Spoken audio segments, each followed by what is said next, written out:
बिस्मिल्लाहिर्रहमानिर्रहीम। आज हम इस वीडियो में सम का फार्मूला जो है वो डिटेल के साथ पढ़ेंगे कि एमएस वर्ड में हम सम जो है वो किस तरह करते हैं।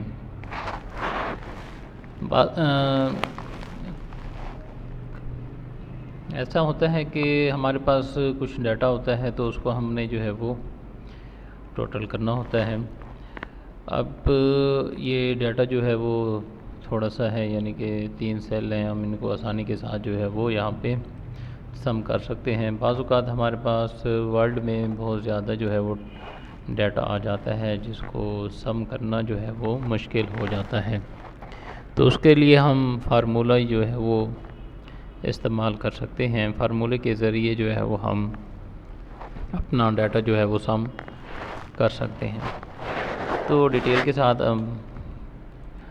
सम के फार्मूले को पढ़ते हैं। ये मैंने डाटा जो है वो इंटर किया हुआ है और मैं चाहता हूँ कि मैं अब इनका सम करूँ। तो इसको सम करने के ये 4 तरीके जो हैं वो आपको नज़र आ रहे हैं कि हम सम जो है वो 4 तरीक़ों से कर सकते हैं फार्मूले की मदद से।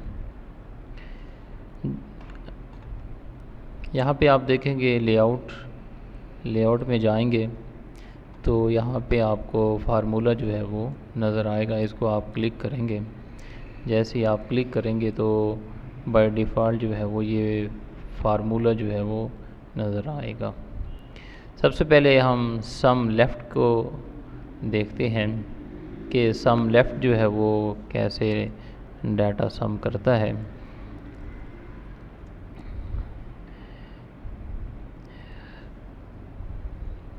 इसमें बाय डिफ़ॉल्ट जो है वो यहाँ पे फंक्शन बने हुए हैं।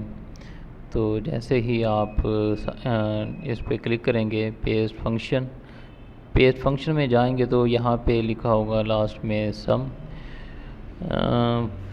फार्मूले से पहले हमेशा जो है वो इज़िकल टू का साइन जो है वो इस्तेमाल होता है। फिर उसके बाद सम के आगे जो है वो ब्रैकेट्स आपको नज़र आ रहे हैं। तो इन ब्रैकेट्स में हमने जो है वो रेफरेंस देना होता है। तो सबसे पहले मैं सम लेफ़्ट को डिस्कस करता हूँ। सम लेफ़्ट जो है वो ये वो फंक्शन है कि हमारा जो भी डाटा होगा वो सारा जो है वो क्या कर देगा, सम कर देगा। मैंने फार्मूला लिखा, प्रेस ओके किया, तो जो भी सेल थे, जितनी भी वैल्यूज़ थी वो सारी के सारी यहाँ पे जमा हो गई हैं। नेक्स्ट तरीका जो है वो ये है कि हम जो है वो रेफरेंस नंबर देकर हम अपना डाटा जो है वो सम करवा सकते हैं। लेआउट में जाएंगे, फंक्शन पे क्लिक करेंगे तो यहाँ पे वैल्यूज़ जो है वो देते हैं। जो भी वैल्यूज़ आपने सम करानी है उनका रेफरेंस जो है वो यहाँ पे ऐड करना है। रेफरेंस जो है वो मैंने आपको पहले लेक्चर में समझा दिया था कि रेफरेंस क्या होता है। रेफरेंस जो है वो सेल का रेफरेंस ये होता है कि कौन सा कॉलम है और कौन सी रो है। तो मैं इस रो को सम कराना चाहता हूँ तो इसको हम इस तरह लिखेंगे। ये कॉलम नंबर 1 है, कॉलम नंबर ए है, तो मैं लिखूँगा ए।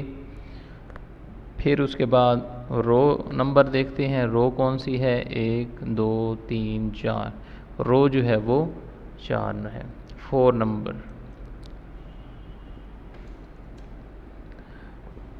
तो फिर उसके बाद ये मैंने रेफरेंस दिया, फिर ये इस सेल का रेफरेंस आ गया, फिर इसका देना चाहता हूँ। अब ये कॉलम जो है वो क्या हो गया, चेंज हो गया। यहाँ पे अब बी आएगा,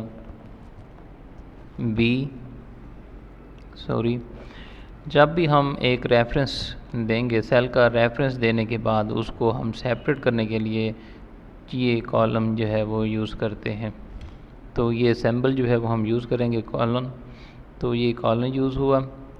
फिर उसके बाद इसका रेफरेंस देंगे, इसका रेफरेंस है B4, तो B4 हो गया। क्योंकि रो जो है वो हमारी सेम है इसलिए 4 रह गया, कॉलम हमारा चेंज हुआ तो हमने कॉलम जो है वो B सेलेक्ट कर दिया। फिर उसके बाद सेमी कॉलन, फिर उसके बाद इस सेल का रेफरेंस देंगे। इस सेल का रेफरेंस क्या होगा, कॉलम C है और रो 4 है, तो हम C और 4।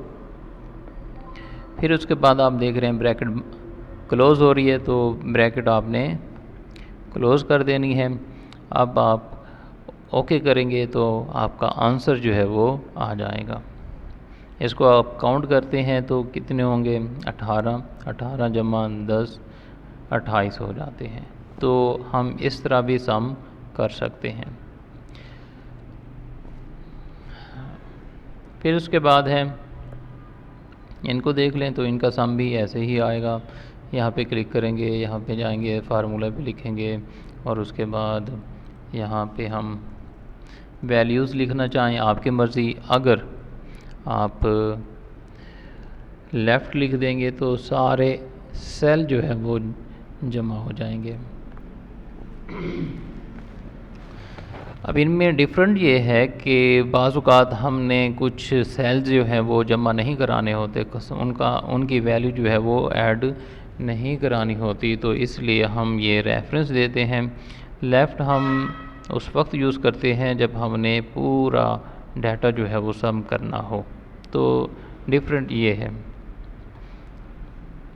इसी तरह इसको हम वैल्यूज़ के ज़रिए जो है वो सम करते हैं।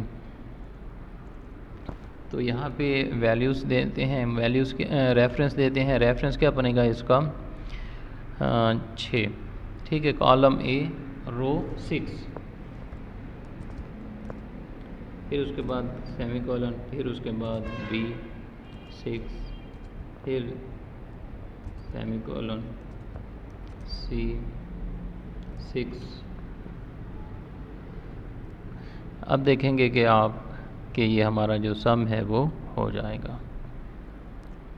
उम्मीद करता हूँ यहाँ तक आपको समझ आ गया होगा कि सम लेफ़्ट और सम A4 B4 C4 में क्या डिफरेंट है।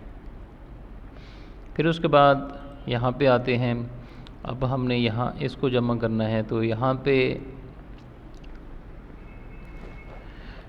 पे आपने ज़रा गौर करना है कि यहाँ पे भी सम ही हो रहा है, मगर इसमें फ़र्क ये है कि यहाँ पे जो है बराबर के बाद इज़िकल टू के बाद सम जो है वो नहीं लगा हुआ, इसलिए मैंने यहाँ पे प्लस का ऑपरेटर जो है वो यूज़ किया है। जब हम सम यूज़ करेंगे तो ये सेमी कॉलम यूज़ करेंगे, अगर हम सम यूज़ नहीं करेंगे तो ऑपरेटर यूज़ करेंगे। तो इसको देखते हैं, फार्मूले में जाएंगे। फार्मूले में जाने के बाद जब भी आप फार्मूला लिखेंगे तो हमेशा इज़िकल टू से स्टार्ट करेंगे। तो ये जो रेफरेंस है ये आपने क्या कर देना है, पूरा वहीं पे लिख देना है। Is equal to A7 plus B7 plus C7। तो इसको हम क्या करेंगे, ओके करेंगे, तो हमारा आंसर जो है वो 7 आ गया। 4 2 6, 6 + 1 = 7। तो ये जो है वो हमारा क्या आ गया, 7 आ गया। तो उम्मीद करता हूँ ये 3 जो फंक्शन है आपको समझ आ गए होंगे कि किस तरह ये होता है। फिर उसके बाद है सम अबव वाला फंक्शन, फार्मूला है। इसको मैं छोटी सी मिसाल से आपको समझाता हूँ।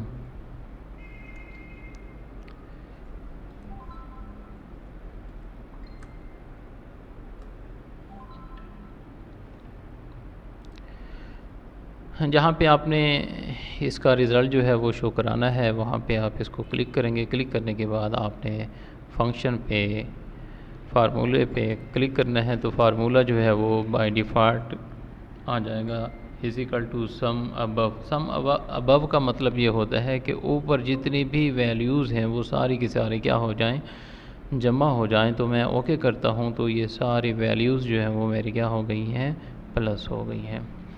यानी कि ये जो 3 ऑप्शन हैं ये हमारा जो है वो रो जो है, यानी कि बेसिकली जो है हमारा रो को सम करते हैं, और जो अबव का होता है वो हमारा कॉलम का जितना भी डाटा होता है वो उसको क्या कर लेता है, सम कर देता है। तो ये था हमारा सम का फार्मूला कि हम MS वर्ल्ड में सम जो है वो किस तरह यूज़ करते हैं और अपने डाटा को किस तरह सम करते हैं। उम्मीद है आपको ये टॉपिक जो है वो समझ आ गया होगा। अगर कहीं पे कोई उलझन हो रही हो तो कमेंट्स में ज़रूर शेयर कीजिएगा ताकि मैं उसका जवाब जो है वो आपको दे सकूं। मिलते हैं नेक्स्ट टॉपिक के साथ। अल्लाह हाफिज़।